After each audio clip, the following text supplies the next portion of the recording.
Breaking news. Welcome to today's headlines. See how President Buhari turned me into a Nostradamus and clairvoyant. See how President Buhari turned me into a Nostradamus and clairvoyant.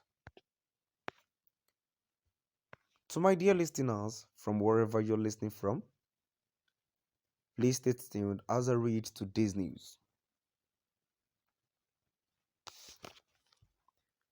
I discussed these searing predictions in my last two outings. We shall attempt to end this trilogy today to enable me deal with other emergent critical national issues, even though there are still more already fulfilled predictions of mine.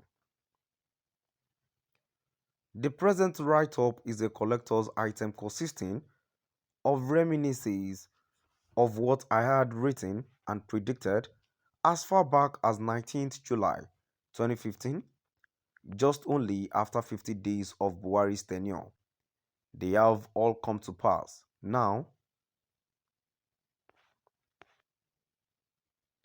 the Boko Haram insurgency has intensified geometrically, with power supply getting worse and more epileptic. Internally, President Muhammadu Buhari, PMB, appears to have no control over his APC party, which he ought to be leader of, perhaps because they regard Bola Ahmed Tinubu as the national leader.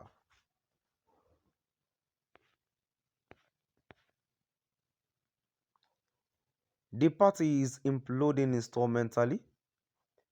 Impunity in all facets of life has increased.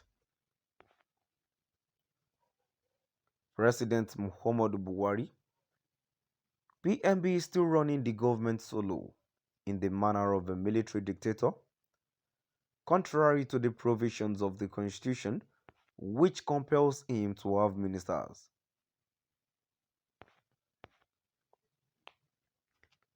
President Muhammadu Buhari, PMB, has refused to make public the declaration of his assets as he promised during electioneering campaigns to the applause of Nigerians. Yes, he satisfied the mere constitutional requirement for doing so before the Code of Conduct Bureau. But, like Yaradua, he needs to do more by declaring them publicly, if only to oil the wheels of his changed talisman. He had promised to do so voluntarily. So, no one should tell Nigerians that he has satisfied the provisions of Section 140 of the 1999 Constitution by declaring his assets as a precondition for taking the oath of office. That is the letter of the law. What about its spirit, the morals? There is despondency and hopelessness everywhere, with the government exhibiting no real sense of direction, mission, or vision. The ship of state appears rudderless and directionless, with his ruling APC party still talking and behaving tough as if it is still in the opposition. It still shadow boxes with imaginary enemies, forgetting it is now in power.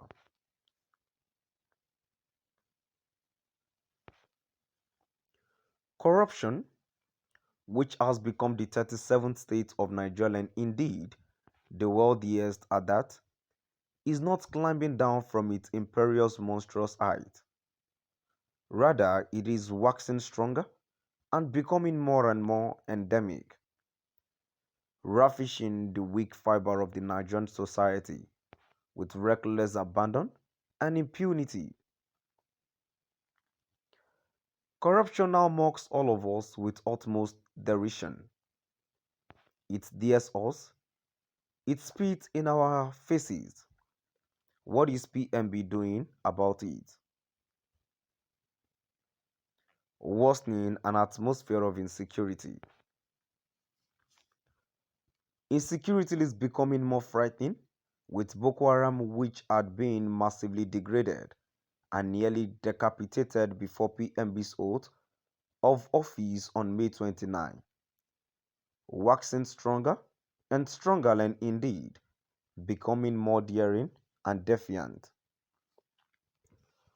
Over 600 people have been mindlessly killed in the last few weeks in the renewed upsurge of violence and attacks.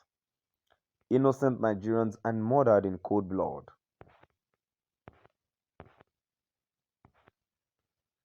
Kidnapping cases have since increased on a monumental scale, with judges, pastors, reverend fathers, monarchs, women, children, and men becoming daily victims in the nefarious activities of these marauders.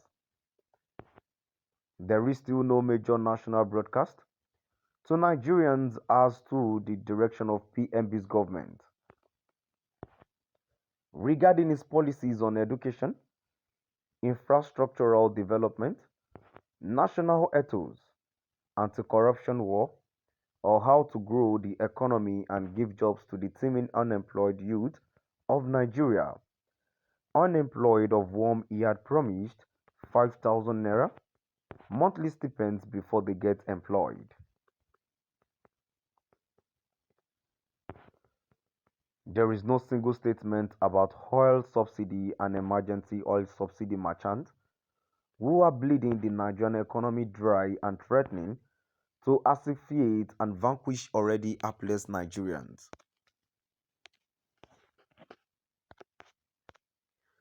The bicameral National Assembly is in turmoil with no positive presidential intervention to save Nigerians' hard-earned democracy, except threats to impose external leadership.